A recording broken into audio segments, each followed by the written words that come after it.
Alrighty, hello, it's Silver Kyle here, and today I'm going to go over the top 10 best-selling video games for the Xbox One. Now, the Xbox One is only a little over 2 months old, and it's already doing really well. It's sold over 3 million units, and very quickly catching up to the Wii U. That and the PS4 are doing amazing right now, especially the PS4. They're going to beat the Wii U within the next 3 to 4 months, I would say. They're both going to be above the Wii U sales, which is unfortunate because the Wii U's been out for like over a year. They have a year over both of those systems, and it's just not gaining any traction unless the Nintendo brings out something huge that is going to sell tons of units. Maybe Mario Kart and Super Smash Brothers, but Super Smash is not for a while, so we'll see. Anyway, let's get on with the top 10 here. And number 10 is Need for Speed Rivals at 270,000. Now that's pretty good, but it makes sense because the Xbox One and the PS4 both had very good launches, as in there was a lot of different games there, a lot of different genres: racing, shooting, sports, adventure games even. And I think that really helps with the launch, especially with the Xbox One and the PS4. Not so much with the Wii U, because people like to have their multi-platforms on a Sony or a Microsoft console because they're the stronger systems, and that's where people like to play those. So when the Wii U released like a bunch of multi-platforms, it wasn't that exciting because a lot of them were, for one, old, but it also, nobody cares for multi-platforms. Not a lot of people care about multi-platforms on a Nintendo console, unfortunately. It makes sense, I'm like that. I'm going to be getting all my multi-platforms on the PS4, or eventually when I get the Xbox One, I might go half and half type of thing. We'll see which one I prefer at that time. Anyway, next up, number 9, NBA 2K14 at 410,000. Sports game, multi-platform. Racing games and sports games are a good way to gauge how well the graphics are.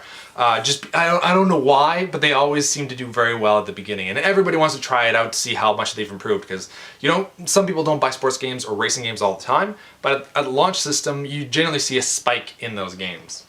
Next up is number 8, Madden NFL 25 at 420,000, just a little bit better than NBA. Number 7, Assassin's Creed 4 Black Flag at 600,000, not bad at all. That's a big title there, but I think a lot of people wanted shooters, I guess, for the Xbox One, and that makes sense. The Xbox One, or the Xbox 360, Call of Duty was the biggest selling franchise. A lot of people like playing shooters on the Xbox. It's just, for whatever reason, that's the go-to one, maybe because of the controls. I'm kind of the same way. I was the same way. I've kind of jumped onto the Sony wagon for the controls, for shooters anyway, but a lot of people I know like the Xbox for that. Next up, number 6, FIFA Soccer 14 at 680,000. That's really good. FIFA, I had no idea, but FIFA does really well, like whenever it's released. I did not know that it was a big seller.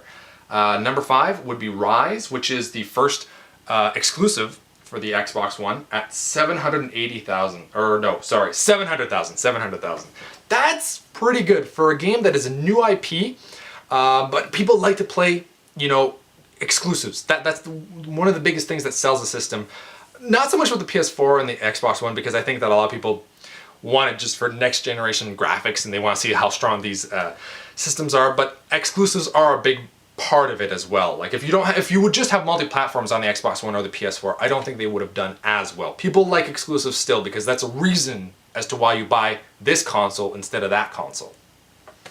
And if when I do pick up the Xbox One, that is definitely going to be one of the games that I pick up because I really want to try it out. I know that it's like it's not the greatest game, but it still has my interest.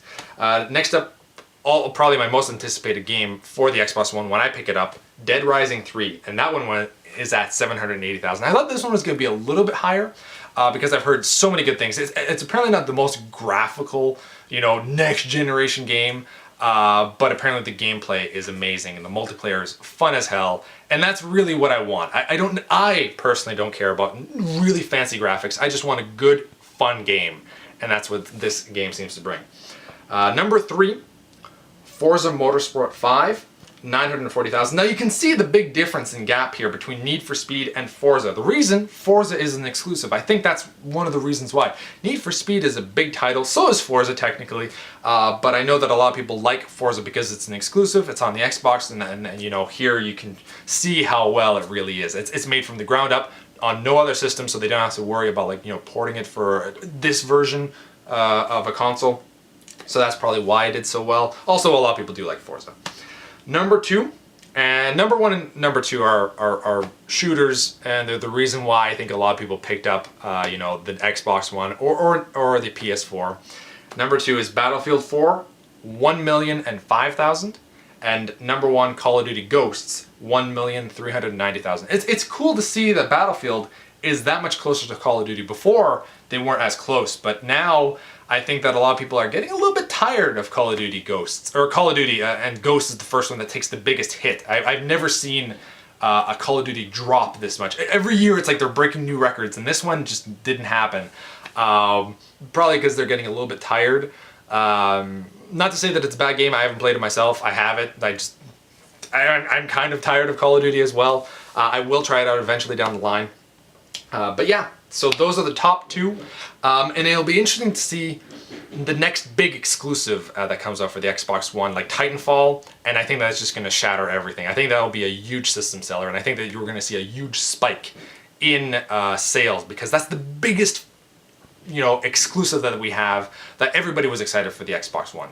When you saw the Xbox One, you think of Titanfall, in my opinion, and I think that's just going to be the top selling for almost all of 2014 until the fall season, and depending on what they release at that point. So, thank you all for watching. You've been Bearded, everyone. Beardage!